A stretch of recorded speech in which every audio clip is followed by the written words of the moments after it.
where's Mom? I called her phone, and it went straight to voicemail. I've never seen my mom not answer her phone. Where are you? What are you doing? No response. Something's not right. Something wasn't right. My name is Zach Bach. I am Raquel. My mom was Dee Warner. Dee was my mom. Raquel called me. She was at Mom's house and she couldn't find her. Her cars were there, she wasn't there. There's no chance that she would not drive the Escalade to wherever the hell she was going. Not my sister. My mom was a very bubbly, outgoing person.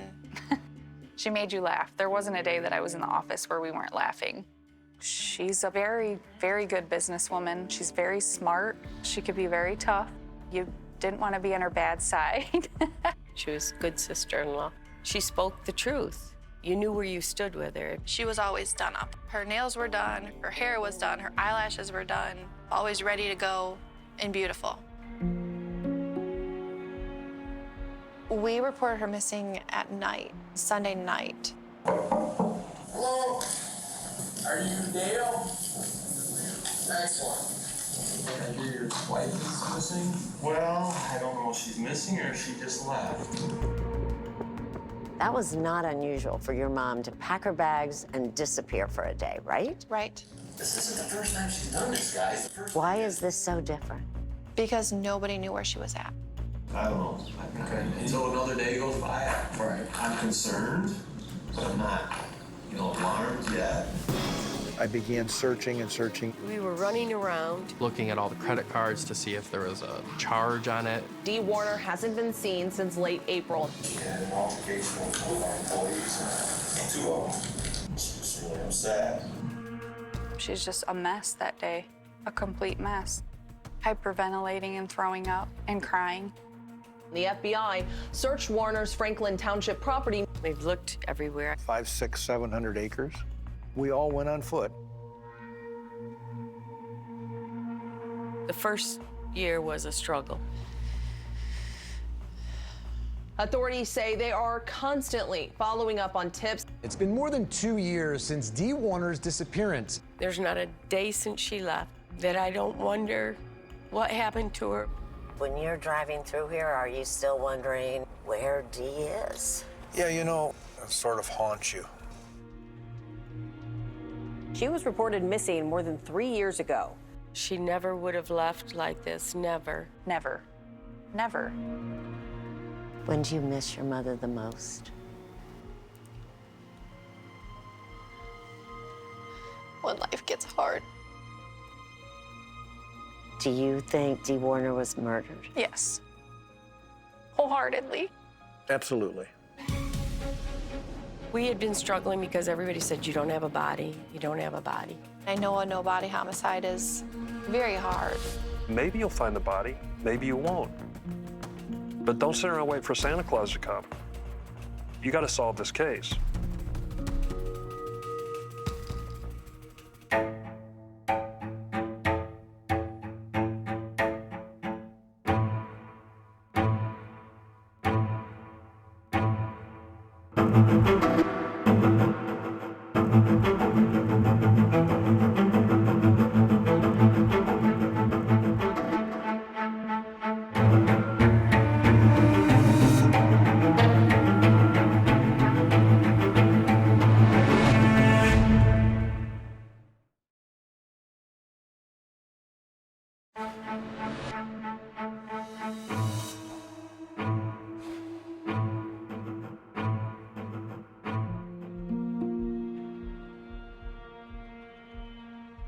I remember riding my bike around there, riding the four-wheelers around there, just being a kid.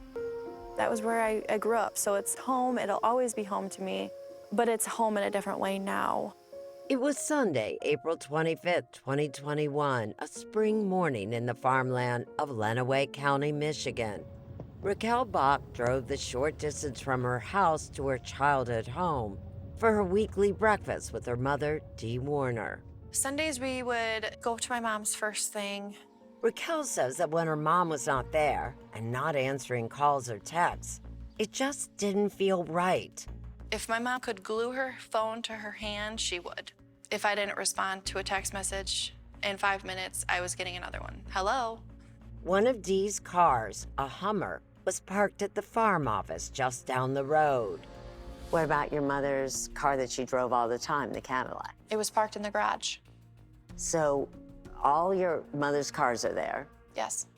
and she's not responding to any kind of calls or texts? No.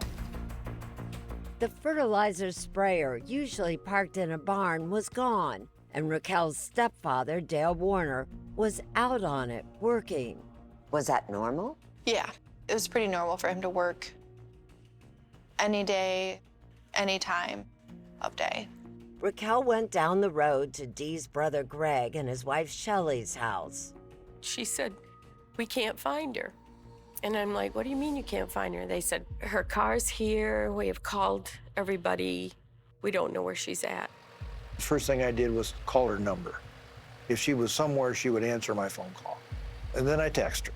And did you? And nothing. Raquel and her Aunt Shelley went driving to look for Dee. They returned to her house with only more questions. There were blankets laying on the couch and tissues. Tissues everywhere. Everywhere. There was these tissues. They looked upstairs in the bedroom and bathroom for clues. Her makeup bag was gone, her curling iron and all of that stuff was gone. Later, they learned Dee's phone and passport were missing too. The feeling that I had in my stomach was nothing but fear. Zach Bach, another of Dee's 4 children from her first marriage, soon came over to join the search. He went down to the farm office to look for any sign of his mom. There's cameras here in the office. I'll look at the cameras. There was a security camera inside the office and a few more outside. I never saw her walk to the office. I never saw her drive a vehicle. I didn't see her. And there was something else out of the ordinary.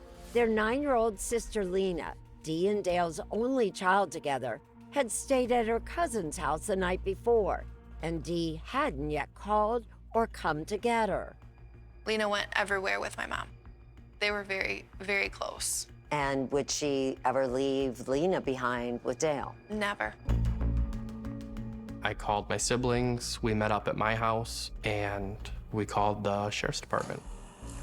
By now, it was late in the day on Sunday, and the Lenawee County Sheriff's Office sent a deputy to talk to Dale. The conversation was recorded on a body camera. I am Deputy All from Lenawee County Sheriff's Office. How are you, sir? This and other body cam footage has been adjusted at times for clarity. She was sleeping on the couch. Dale told police he had last seen Dee that morning before he went out to work. And then this morning around 6 o'clock, I got up and, she was snoring away. I texted her and she didn't answer, so I figured, well, she's still sleeping. Dale seemed to believe his wife was alive and well, and that she left intentionally. Well, her hair curler's gone, her hair dryer's gone, her makeup bag's gone. I went and seen all that stuff gone. I wasn't real concerned. He said she might be using another phone. I told the other kids she's got a second phone. Do you have a phone number? No, it's a secret phone that she doesn't know that I know she has it. Dale also told police that Dee had been upset and suffering from a migraine the night before after an argument with 2 of her employees. I came home last night and she was really upset. She was talking bad things as far as employees. The one employee decided to quit. We got 3 different businesses here, so the tensions are high all the time. Dale and Dee ran 3 main businesses from their farm. Zach was their bookkeeper. My mom ran essentially the office for all 3 businesses. There was a trucking business with about 15 employees that Dee managed. She always referred to it as her trucking business. And there was the farm itself and a chemical company that sold fertilizer and seed. Which was the most successful? Which did the best? 100% the trucking company. Stephanie Vogel worked for Dale and Dee and describes Dee as a good business person, tough, generous, and hardworking. But Raquel says that running that trucking business was not easy for Dee. I know that she had a hard time getting respect from some of the farmers because she was a woman and younger and pretty. Dale told police that conflict between Dee and their employees was nothing new. I mean, she's had altercations with quite a few people. I mean, she's pretty wired, if you know my wife. I don't know, but she's in your face and tell you how it is. On Saturday, the day before she went missing, Dee had texted Stephanie asking her how to block the driver who had quit from the company's Facebook page. I told her how to do it. That was at 4:34. On Saturday afternoon, April 24th. Yep. And then at 4:44, I said, "Did you tell Zach?" At 7:43, I said, "How are you?" And she never answered. That's the very last time you ever heard from Dee Warner.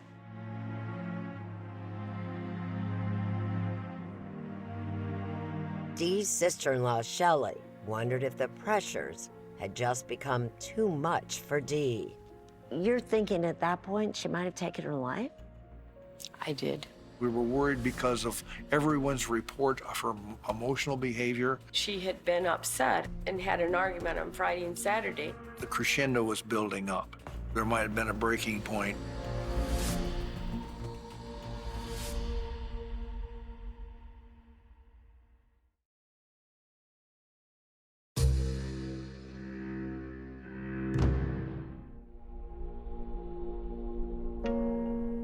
Can you think of a day when no one knew where your mother was? A full day? No. After hearing nothing from Dee Warner, some of those closest to her feared she may have harmed herself. And they noticed that Dale, her husband, didn't seem very worried. She'll cool off and she'll come back home. Dale had told police that Dee, when upset, had a history of spending the night elsewhere. She took all her bags, so somebody picked her up. And he said he thought she might come back eventually. I mean, I don't know what else to do other than wait a day or so and see what she shows up. But the sheriff's office did not wait for Dee to show up. They came out on Monday and Tuesday to conduct interviews and search the property. On Thursday, 4 days after Dee disappeared, they searched the farm again, and Dale agreed to talk to them at length at the kitchen table. It started out on Saturday morning. Dale now told investigators that he and Dee had had a fight on Saturday. He said she had accused him of talking about her behind her back to the employees she had fought with, which Dale denied. And she hung up the phone, and I had no more contact with her the rest of the day. I tried calling her several times, and she wouldn't answer her phone. He said he didn't talk to Dee again until that evening at home when their fight continued. And she says, "You don't care about me, nobody cares about me, and what does it matter if I'm even here?" Dale and Dee had been partners in life and business since they started their first company together in 2005, the year before they got married. Was this a love match? Did you feel that way? No. She had a desire for success. Yes. I believe that's what her attraction was. I really do. They weren't an obvious pair. Dee's family and friends say she loved to have fun, dress up, go out, and dance. Dale, they say, just seemed to work a lot. I don't know what she's seen in him. I really don't. He doesn't like to do things with her. I went on a cruise with her because he didn't want to go. Dale was fairly quiet, kind of distant from all of us kids. When he did communicate, it was usually he kind of liked to poke at people where he knew would hurt the worst. Raquel says Dale helped feed Dee's insecurities. I don't think she ever felt good enough. Like she felt like she had to prove constantly everything in her life, her looks, her money, her businesses, everything. Dee's family later learned she had been having an affair. It didn't surprise them, they said, given the state of her marriage. But police say her affair partner was out of town the weekend she went missing and could not have had anything to do with the case. A week after her disappearance, Dee's brother Greg organized a search of the land around her home. We all went on foot, and we walked probably 500, 600, 700 acres. Wow. We came up with zero. By now, Dee's family was growing suspicious of Dale. On the day Dee went missing, Dale told each of them what happened, but they say they all heard slightly different versions. She'd had a bad migraine headache. She was laying on the floor. He gave her a massage. She went to sleep. He picked her up and put her on the couch about 12:30. He got up around 6:30. He left, but she was snoring on the couch. Zach says Dale told him he had had a fight with Dee. He said that they had a really big fight the night before. But Raquel says Dale told her the fight was no big deal. He said that they had a little fight the night before, and she was all mad and she won't answer him now. And there was another odd detail in the story Dale told Dee's family and police that Sunday. The only thing that's really strange, too, is this time she put her wedding ring in my desk. In the office. Yeah, she's never done that before. Raquel, Zach, and Greg all say he showed them that ring on Sunday too, seeming to offer it as proof that Dee had left intentionally and maybe for good. But Greg says that ring is worth as much as $40,000, and leaving it behind didn't sound like Dee. That's not my sister. Not only would she not give him the wedding ring back, she probably would have thrown a Molotov cocktail in the house on her way out. As time passed, the family's suspicions that Dale had harmed his wife only grew.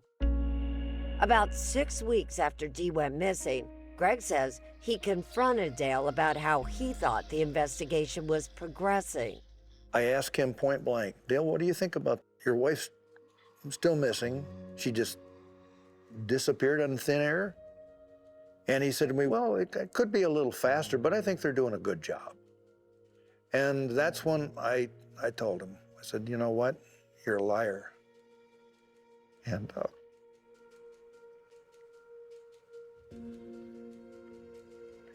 I told him, I'll get you. You told him that? Yeah. But believing Dale had something to do with Dee's disappearance was very different from being able to prove it. The Michigan State Police and the FBI helped the county sheriff conduct a large-scale search of their properties again in October.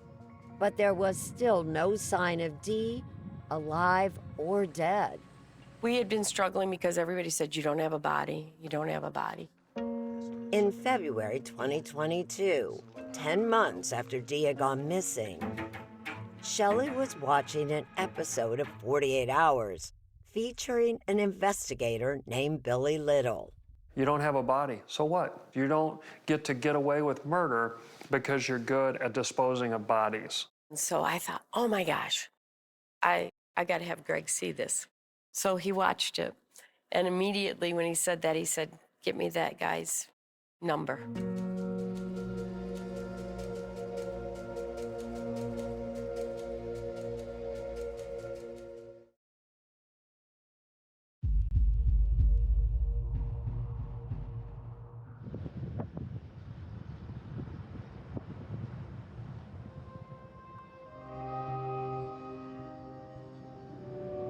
Every time you go by here, does it hurt a little bit? It hurts a lot every time. Greg Hardy was convinced Dee Warner was behind his sister's disappearance. Did she love living here? She did. Although the sheriff's office had conducted at least 7 searches and interviewed Dale several times, Greg was growing impatient by what he saw as a lack of progress. Authorities, says Greg, told him that without a body, it would be difficult to charge Dale with murder, which is why Greg called Billy Little. Maybe you'll find the body, maybe you won't. But don't sit around and wait for Santa Claus to come. You got to solve this case. Missouri-based attorney and investigator Billy Little made his first trip to Lenawee County in the spring of 2022.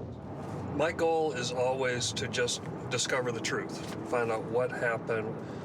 The nice thing about the truth is it doesn't have a side.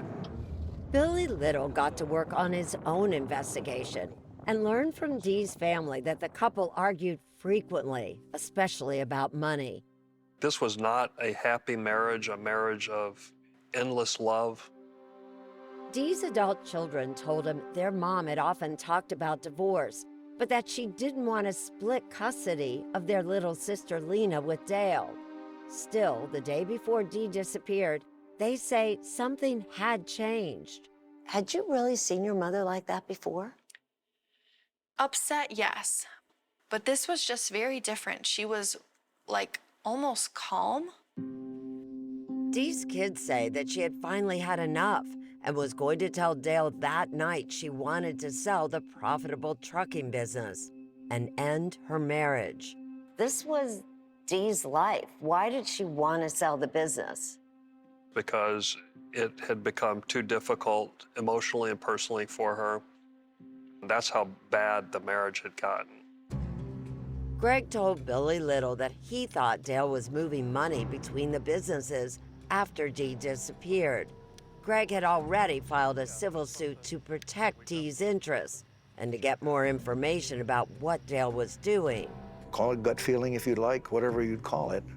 In court documents, Dale says he did move money on the advice of professionals. The more Billy Little learned, he says, the more he, like the family, became convinced that Dee was no longer alive. The evidence that she's dead is the absence of evidence that she's alive. No surveillance cameras, no electronic signature, her phone's not found, her bank accounts were never accessed, cash wasn't taken from the house, even the ring. She didn't even take that. Greg and Billy Little tried to increase the pressure on Dale. Friends had started a social media campaign called Justice for Dee, and Greg paid for this billboard that he says he wrote sarcastically saying, "Help Dale find Dee."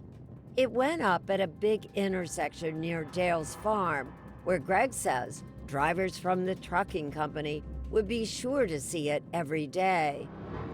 Help Dale find Dee. It was part of almost psychological operations. But Little says he and Greg were mostly focused on trying to find evidence to help build a murder case without a body. You've got a lot of equipment, you've got a lot of chemicals. There are a lot of ways to dispose of a body on a farm. And they continued to search relentlessly for any trace of Dee. You can see there's a silo right over there. That's the location of where the buildings were. This property, about 3 miles from Dale and Dee's home, is one of the places that stood out to Greg. 6 months after Dee disappeared, there was a fire where the old farmhouse used to be. And Greg says the neighbors told him they thought Dale, who owned the property with Dee, had set that fire. The fire was determined to be a controlled burn, which are common in the area. Police searched the site in October 2021, just a few days after that fire. It's not known what, if anything, they learned. Greg and Billy Little came here themselves the next year. We used a drone to fly not only this site, but every site we could find around here. We flew a couple thousand acres of drone footage. They found nothing conclusive, but that old farm was just one site they thought was suspicious. There's basically 3 or 4 major sites that bother me. There was a field near Raquel's house that Dale had farmed. Which one? Where is it? It's right around the corner here. And another field 2 towns over that Dale had access to. And many more places Greg wanted police to check further. And isn't the really hard part about this, Greg, is there's just so many places. There are so many places. In August 2022, the Michigan State Police took over Dee's case. Greg and Billy Little had pushed for this because they say the state police had more experience and resources than the county sheriff. Okay. And what do you do after that? I head back to the house, maybe Spring. After the state police took over the case, they interviewed Dale again and pressed him on his story. Dale told them that the argument with that employee just before Dee disappeared was partly about Dee taking money from the business. He just said he called her out and said, I know what you've been doing. She's been taking this money, I know you've been doing this. But she'd been hacked, she couldn't hide it anymore. But police did not have evidence that Dee had stolen money. In September, the family filed another suit to have Dee Warner declared legally dead. Greg says he wanted to be able to file a wrongful death suit against Dale one day. The family waited for news on the criminal case, and then... It was pretty crazy because we had a meeting with the prosecutor the same day, and she gave me no indication. On November 21st, 2023, 2.5 years after Dee Warner went missing, the news came that her husband Dale was under arrest. Stephanie was preparing for her mother's funeral when she got the call. Raquel's boyfriend called me and he said Dale was arrested for murder. And I fell to my knees at the funeral home, just so happy. Dale Warner was charged with the murder of his wife, Dee. Mr. Warner does enter a plea of not guilty. He pleaded not guilty, and Dee's family braced themselves for a long legal battle ahead. However long it took, we wouldn't stop fighting.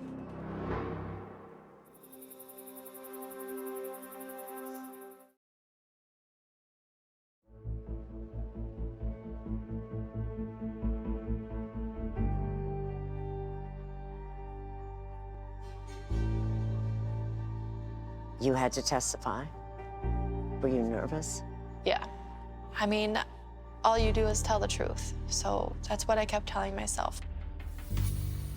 On May 1st, 2024, just a little more than 3 years after Dee Warner disappeared, her friends and family gathered here at the Lenawee County District Court for the first day of Dale Warner's preliminary hearing. All rise, please.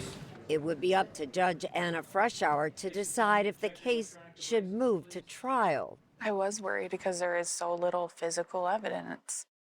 There is no body. There are no body parts. Dee had been recently declared dead in civil court, but Dale Warner's defense attorney, Mary Chartier, said this was a fact prosecutors would need to establish themselves in the criminal case. Whether Ms. Warner is dead is something that the government needs to prove. Raise your right hand, please. Do you swear to tell the truth? But the state was determined to show that while there was no body, there was also no evidence that Dee was still alive. Since April 24th, 2021, have you seen Dee Warner? No. Have you heard from Dee Warner? No. In the months leading up to Dee going missing. And prosecutor Jackie Wise worked to show there was no evidence that Dee had taken off on her own. She's got a second phone. She asked Stephanie Vogel about that secret phone that Dale claimed his wife had. Did she ever discuss getting a second phone with you? She did. She had asked me to look into pricing and trying to find one for her, yes. Okay, so up until April 25th, 2021, did you ever purchase that phone? No. Could she have bought the phone on her own? Yeah, she could have bought it on her own, but she would have had somebody else set it up. She was not tech savvy. People would call Daniel Druyer. Michigan State Police Detective Daniel Druyer is the lead investigator on this case. Do you swear to tell the truth? He testified about the exhaustive searches law enforcement did to find any trace of activity from Dee over the 3 years she had been missing. We did search warrants for healthcare records, phone records. We searched numerous vehicles. We got records for social media. We did several land searches. All their searches came up empty, but Dee's daughter Raquel had noticed something curious at the Warner home. On the stand, she said that on the day her mother disappeared, she saw tire tracks by the back of the house. There were 2 tracks that led up to the sliding glass door. There were no security cameras pointed at this part of the property, but the prosecution suggested that the tracks Raquel saw were left by Dale using the farm's JCB front-end loader to remove Dee's body from their home. When parking the front-end loader, the JCB, in this spot, the bucket attached to it fits between those two pillars, and you can set it on the deck up against the back door. Remember, Dale said his wife was asleep in the living room when he left that morning, close to those sliding doors. Didn't see anything in the house. He was still sleeping. Okay. In his 2022 interview with police, Dale had an explanation for those tracks. He said he thought he used the loader to go back to the house and get his worksheet for the sprayer at around 6:30 a.m. I think I had to run in and grab my damn sheet, my load sheet. I don't remember for sure. And I come got the JCB, the loader, pulled around by the house. And I run in and I had to grab something out of the house. And I run back out, got the loader, back up. No evidence that Ms. Warner is dead and no evidence that she was murdered was found, correct? Yes, ma'am. The defense emphasized there was no evidence Dale Warner had anything to do with Dee's disappearance. And in fact, his statements about what he was doing that morning were supported by security videos around the farm. The videos, played in court, show Dale at 7 a.m. using that front-end loader. At 7:45 a.m., police say, he texts Dee, going to be spraying, call you later. He is seen 3 minutes later driving a sprayer onto the road and returning at 8:13 a.m. So you had the sprayer records for the John Deere, and then did you actually even do a sprayer reenactment? We did, yes, ma'am. Consistent with what Mr. Warner said, right? Consistent with the time that occurred on that morning, yes. The defense also argued that Dale had not acted like a guilty man. Are you Dale? He allowed police to search his properties and spoke to them many times after Dee disappeared. Only parts of a few of those interviews were played in court, but his attorney said that Dale had repeatedly denied harming Dee. Of all the phone calls and interviews with Mr. Warner, he never once said he harmed his wife, correct? Correct. He was always adamant that he did not, correct? Yes. Over and over, the defense underscored the lack of physical evidence in the case. Do you have a murder weapon in this case? No, ma'am. Big pool of blood, anything like that? No, we have no forensic evidence of that nature. No, ma'am. They hone in on Mr. Warner from the beginning. In her final statement to the judge, Mary Chartier argues that there is no basis for the charges. If he murdered his wife, where on earth is Ms. Warner? Since 4/25/2021, nobody has heard from or seen Dee Warner. Prosecutor Jackie Wise maintained that the state's case was strong. All we're required to prove at this stage is probable cause to believe that Dale Warner killed Dee Warner, and probable cause standard has been met. The decision was now with the judge, and Dee's supporters were worried. Would Dale now face the murder charge at trial, or would he walk out as a free man? The thought of him getting out was just scary. Do we have enough?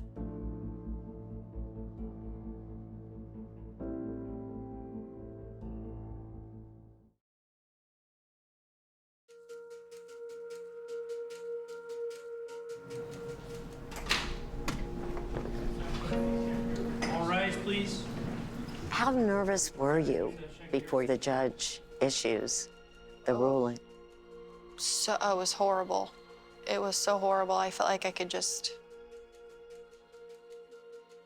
curl up in a ball and, ugh. On June 7, 2024, Judge Anna Freshour returned to court with her decision. She first spoke about Dee. Dee Warner was a woman with a big heart and a temper. She cared for her children and grandchildren and employees. There was nothing in the evidence that suggested she would disappear intentionally, especially from her children. And there was nothing she heard, the judge said, that made her feel differently. The statements by Dale Warner of a secret phone She's got a second phone. and someone coming to pick up Dee Warner She's with someone somewhere. were not supported by any facts or evidence in this case. But there was enough evidence, she said, to believe that Dee Warner was dead and that her husband was likely the one behind it. There's probable cause that Dee Warner died by homicide at the hands of the defendant, Dale Warner. All rise. This is reality. They think that there's enough evidence that he killed our mom to go to trial. Dale Warner has been ordered to stand trial for the murder of his wife. But Billy Little knows the real work is still ahead. My fear for getting past a preliminary hearing is probably a 1 out of 10. My fear of getting a conviction at trial is probably an 8 out of 10. It's a high bar. Yeah. Law enforcement was still searching for physical evidence. And in August 2024, 2 months after that preliminary hearing concluded, that's exactly what they found.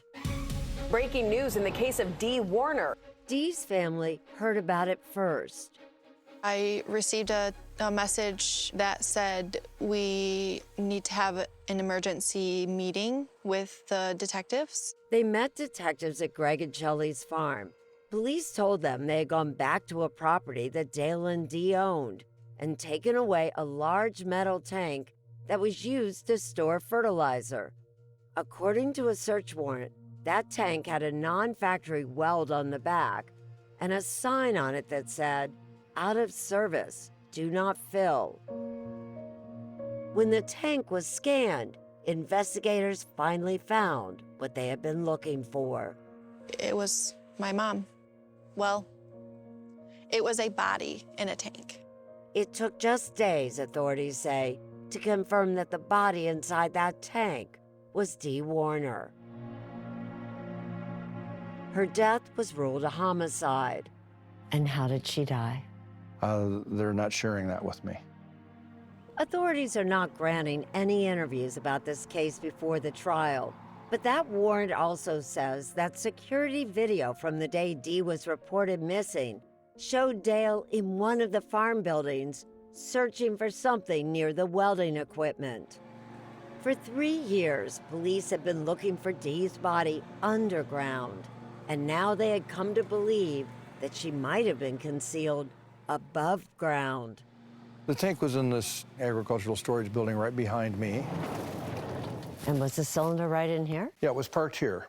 So Dale would have access to all He this? did. Greg says he has no doubt now that Dale killed Dee and hid her body. All these things point in one single direction, clearly, without any question. And that's a Dale. That's correct. Dale's defense attorney declined to speak to 48 Hours on camera, but she told us that Dale maintains his innocence and said in this email they're prepared to vigorously fight for him in court and present his defense. Isn't it likely that Dale's gonna argue, well, that was a cylinder sitting out in a barn. Anybody had access to that cylinder. Someone could have come into his own barn and put your mom? Absolutely. I mean, he can say anything. Raquel says finding her mom's body after these 3 long years gave the family a sense of peace. I wanted to shout from the rooftops to everybody that she didn't leave us willingly. Dee's family laid her to rest in a private burial soon after her body was identified. Her daughter Lena, now 12, was with them. The one thing that she knows for sure, that was her mother there, that her mother didn't leave her. It was real. It's like you get hit in the stomach every time. I miss her laughter and her comfort. You miss her? Very much. I miss her every day. Raquel and Zach say they miss their mother deeply and that her death has changed them in profound ways. I'm now 3 years sober, and shortly after she went missing, I started my own real estate company. I stopped being scared of failing on something because there was nothing left to lose. He's my mom's spirit. Very hardworking and driven and determined. Your children will grow up hearing about Dee. Yeah. What will you tell them about your mother? Oh, my mom enjoyed being a grandma so much.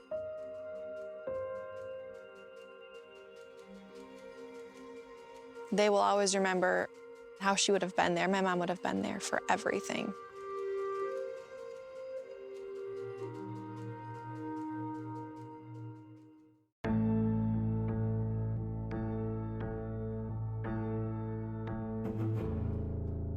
CBS next Saturday. A young girl found dead in a swamp. Did this look like an accident or something else? Something entirely different. A decades-old mystery with a surprising answer. Oh no. Oh no. I never would have guessed how this ended. 48 Hours is all new. CBS next Saturday, 10/9 Central, and streaming on Paramount+.